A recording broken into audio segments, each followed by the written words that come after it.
நாங்க ரெண்டு பேரும் லவ் பண்றதா, ஆனா இந்த வார்த்தை வராது வாயில. லவ் யூ மாமா. உனக்காக பிறந்தேனே.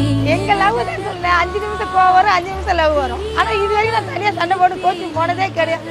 எனக்கு இது வரைக்கும் ஃபர்ஸ்ட் வாங்கி கொடுத்த கொலுசு, ஃபர்ஸ்ட் வாங்கி கொடுத்த கம்பல், ஃபர்ஸ்ட் வாங்கி கொடுத்த புடவை. எங்களுக்கு முத கல்யாணம் ஆன போது பிரபு படம் பார்த்தோம், சின்ன மாப்பிள்ளை, சிவாஜி தியேட்டர்ல. ஃபர்ஸ்ட் அது டிவியில பார்க்கும் போதெல்லாம் ஃபர்ஸ்ட் அந்த படம் பார்த்து ஞாபகம் வரும். அதுல ஒரு காலம் தான். எனக்கு என்ன 50 வயசு ஆகுது. ரெத்மான் மாரி தான் நான் பிறந்து வாழ்ந்தேன். இவர் கல்யாணம் பண்ணி 32 வருஷம் ஆகுது. எனக்கு வந்து கல்யாணம் பண்ணும்போது இவருக்கு சொந்த சைக்கிள் கூட இல்லை, வாடகை வீடு தான். ஆனா 2 பேரும் உழைச்சோம், பிள்ளைங்களை படிக்க வச்சா. இன்னைக்கு ஒரு சென்னையில நான் போல ஒரு அந்தஸ்தா இருக்கும்னு ஒரு பெருமை இருக்கு.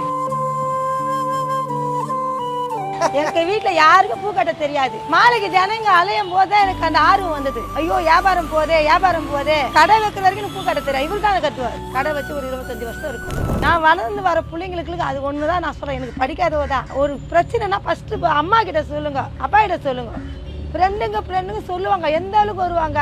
1 2 பிரச்சனை வளருமே கண்டி அதை தீர்வு காண்றது பெத்த அம்மா அப்பா தான். வாழ்க்கை ஒரு வாட்டி தான் அமையும். காசு பண்ண அப்புறம் ஆனா நீ நினைச்சு போல கை பிடிச்ச ஒரு சந்தோஷம் இருக்குல்ல, அது வருமா? லட்சமா போட்டாலும் வருமா? வராது. கஷ்டம் 1000 வரும், அது நீ சமாளிச்சுக்கலாம். ஒரு மனசுல ஒரு சந்தோஷம் நம்ம ஆசைப்பட்ட போன கட்டிக்கணும். அந்த சந்தோஷம் வந்து எவ்வளவு லட்சம் கொடுத்தாலும் வராது.